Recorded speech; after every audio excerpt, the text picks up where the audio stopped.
Kalau kamu pengen hidup kamu maju, ya ini adalah 5 hal yang menurut saya kamu harus ingat. Ya yang pertama itu adalah mengambil resiko. Kalau kamu nggak pernah ngambil resiko di dalam hidup kamu, maka hidup kamu akan gitu-gitu aja selamanya. 10 tahun dari sekarang, 20 tahun dari sekarang, atau mungkin pada saat kamu menyentuh umur 70, hidup kamu mungkin akan sama seperti sekarang. Kalau misalnya kamu nggak percaya, coba kamu renungin. Di tahun 2020, ya pada saat COVID terjadi, itu 5 tahun yang lalu ya, waktu sangat cepat berlalu, hidup kamu kayak gimana? Coba kamu refleksikan dari sisi keuangan, dari sisi karir, ataupun kalau kamu punya bisnis, refleksikan. Dalam 5 tahun ini apa aja yang terjadi? Dan ada perubahan nggak? Kalau misalnya ada perubahan, bagus, naik level. Tapi kalau sama sekali nggak ada yang berubah, nah ini kamu perlu was-was. Kamu perlu lebih serius lagi. Karena kemungkinan besar, 10 tahun lagi, 20 tahun lagi, kamu akan hidup seperti 5 tahun yang lalu.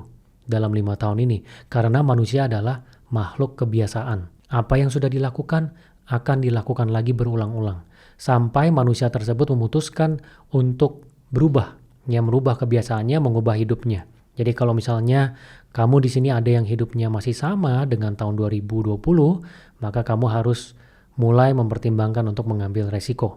Nah, mengambil resiko dalam konteks apa? Ya tergantung situasi kamu. Kalau kamu sekarang adalah seorang karyawan, misalnya bekerja sebagai seorang customer service, ya berarti mengambil resikonya dalam konteks naik level. Dari tadinya misalnya junior customer service jadi senior customer service. Berarti kalau di luar ada lowongan pekerjaan yang terbuka untuk senior customer service, coba dorong diri untuk pindah. Ya jangan bilang, oh enak, udah nyaman, teman-temannya udah enak. Nggak bakal maju kalau kayak gitu mindsetnya. Harus dorong diri, keluar dari zona nyaman supaya naik level terus. Begitu pula kalau ditawarin jabatan. Ya jangan seperti orang yang waktu itu cerita ke saya, dia pernah bilang, dia sudah kerja 2 tahun sebagai junior. Tiba-tiba manajernya dia pindah ke perusahaan lain, nggak ada pengganti. Terus bosnya bilang, ya udah lu kan junior, lu coba ngisi deh lu jadi manajer, mau nggak? Dia nggak mau. Sayang banget. Peluang yang seperti itu datangnya itu nggak berkali-kali dalam hidup. Mungkin 2 kali, 3 kali. Sering kali itu kita harus proaktif, kita yang jemput bola. Ya, apalagi dalam konteks karir ya. Kita yang harus cari karirnya, cari posisi yang lebih senior buat kita dapetin. Tapi kalau ditawarin ya dorong diri. Mindsetnya itu harus kita nggak siap juga kita ambil. Kita nanti tinggal hajar aja misalnya 1 minggu nih transisi. 1 minggu itu kita pelajarin. Gimana caranya supaya kita punya ilmunya ya supaya bisa menjalankan pekerjaan di level yang lebih tinggi itu lebih baik. Ini dalam konteks karir. Dalam konteks bisnis juga sama. Kalau misalnya kamu pengen mulai bisnis, ya udah berarti kamu harus dorong diri untuk belajar bisnis dulu. Ya belajar dari pengalaman orang lain, belajar dari online di YouTube, dengerin podcast pebisnis, ataupun misalnya belajar di Growin juga boleh yang lebih terstruktur. Terus ketemu dengan orang yang pernah punya bisnis, tanyain dia, ya terus mulai gali idenya mau seperti apa. Kalau misalnya sekarang posisinya berkarir, ya pulang rumah misalnya jam 7, ya udah berarti malam kerjain. Sama seperti saya dulu. Saya juga gitu pada saat pertama kali bisnis. Saya bisnis itu pertama kali pada saat saya bekerja di bank. Saya kerjainnya itu part time. Saya pulang dari bank itu jam 8, jam 9.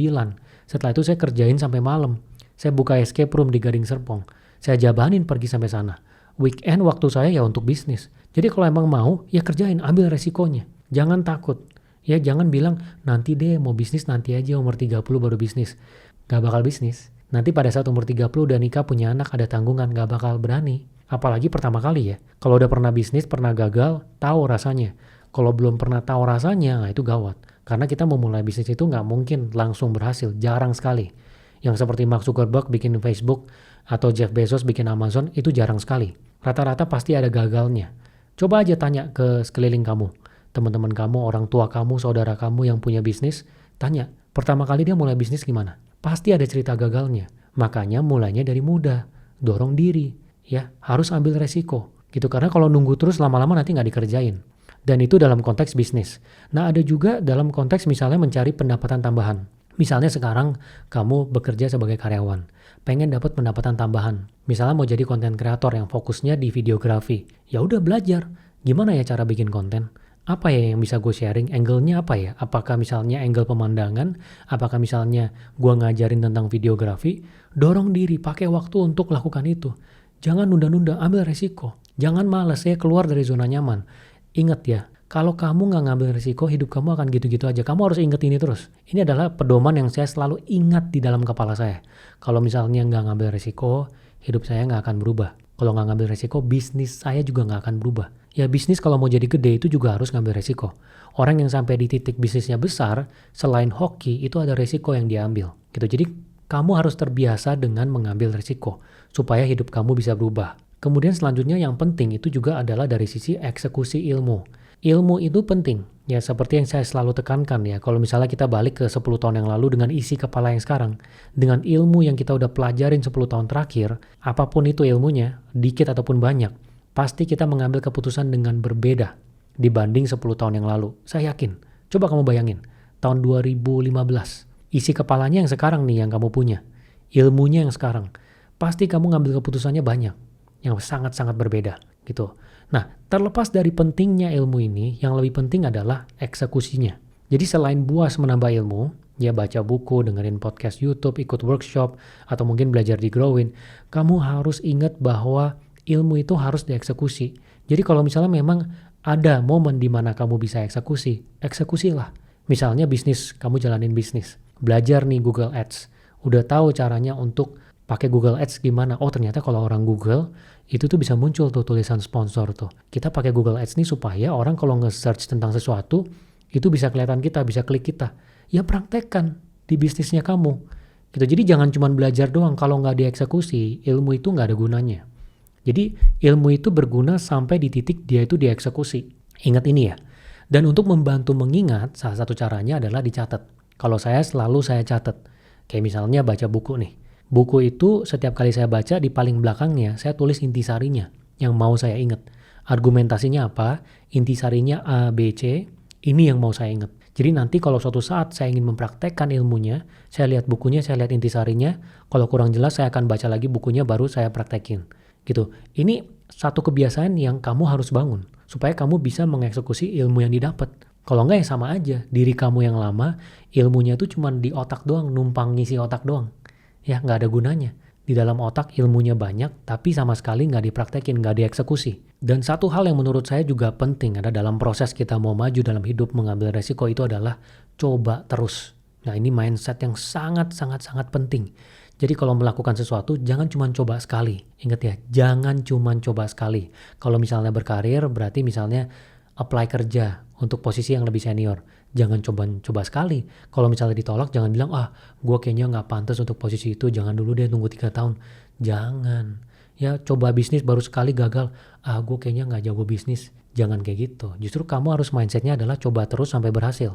Analoginya seperti ini. Misalnya kamu harus jaga seorang bayi. Bayinya ini umur 2 tahun, dia belum bisa jalan. Dan kamu disuruh latih bayinya sampai bisa jalan. Kalau bayinya setahun kamu latih nggak bisa jalan, kamu akan lepas bayinya nggak? Akan bilang kalau ya udah bayinya nggak bisa jalan, berarti dia nggak bisa jalan selamanya. Apa kamu akan coba untuk dorong dia supaya bisa jalan? Cari di YouTube caranya gimana. Pasti kamu akan coba dorong kan, karena merasa loh semua bayi di dunia ini bisa jalan kok. Gitu. Jadi mindsetnya harus seperti itu. Ketika kita mengejar yang kita mau harus seperti itu. Kalau gagal, kenapa nih gagal? Salahnya di mana nih? Apa yang harus gua koreksi? Kok orang lain ada yang bisa ya? Gitu kita kejar sampai kita dapat. Itu baru bisa sukses. Orang-orang yang sampai di ujung, di atas, di puncak, itu orang-orang yang seperti itu. Dia coba terus. Mungkin dia nggak terlalu pinter, tapi dia nggak pernah berhenti. Dia sekali coba, dia coba terus sampai dia dapat. Dia revisi terus, dia pelajari kesalahannya. Ya mempelajari kesalahan juga penting ya. Ada orang yang dia coba terus tanpa mempelajari kesalahan. Itu juga salah. Ya kalau nyoba terus tanpa direvisi ya nggak bakal benar juga gitu. Ya jadi harus coba terus. Dan yang terakhir yang paling penting itu adalah fokus. Ingat ya, waktu kita ini terbatas. Cuma 24 jam. Waktu kamu, waktu saya juga sama 24 jam. 8 jam udah kepake buat tidur. Terus ada makan, ada mandi, ada jalan ke kantor. Ya, terus ada lagi ketemu teman. Waktu sisanya tuh nggak banyak. Jadi kalau mau tajam, itu satu aja pilihnya. 1 atau 2 maksimal. Kalau ini 1-2 udah bener-bener mentok sampai di level kita nyaman, ya baru boleh eksplorasi yang lain. Tapi kalau nggak udah tajemin 1 aja dulu. Gitu, apalagi kalau masih dari awal-awal nih ya, baru mencoba untuk maju dalam hidup, 1 aja. Misalnya kalian bilang mau jadi content creator, ya udah content creator, nggak usah cobain yang lain dulu. 1 dulu sampai tajam, sampai pelajari semua sampai dalam. Jadi yang terbaik, top 3 di bidangnya. Mau jadi afiliator, ya jadi afiliator sampai terbaik. Mau bisnis misalnya bisnis makanan, ya bisnis makanan. Jangan lihat orang bisnis software, cobain bisnis software. Lihat orang bisnis pabrik plastik, cobain bisnis pabrik plastik. Kecuali emang bener-bener ya bisnis yang kamu jalanin ini udah bohwat.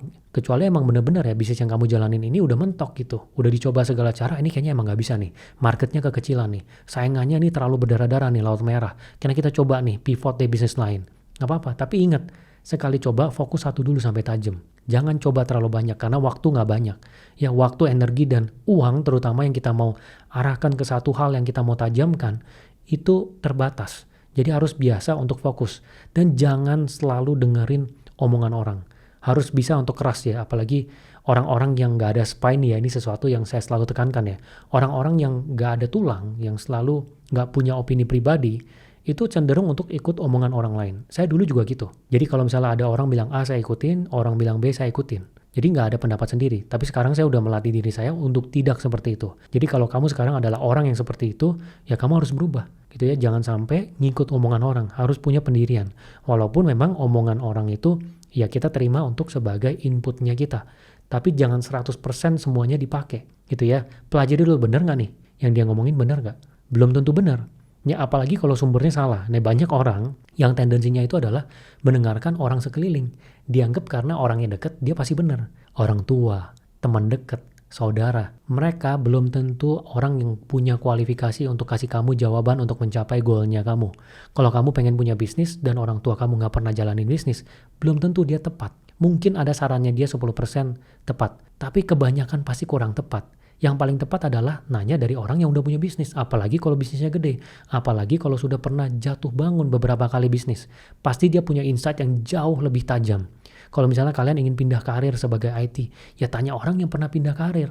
Jangan tanya orang yang nggak pernah pindah karir, apalagi bukan orang IT. Jadi belajarlah untuk tidak mendengarkan noise dan cari opini dari orang yang tepat untuk kita maju. Ini penting banget. Ya karena kalau kita nggak benar-benar pikirin, go with the flow aja, kadang ya kita salah gitu.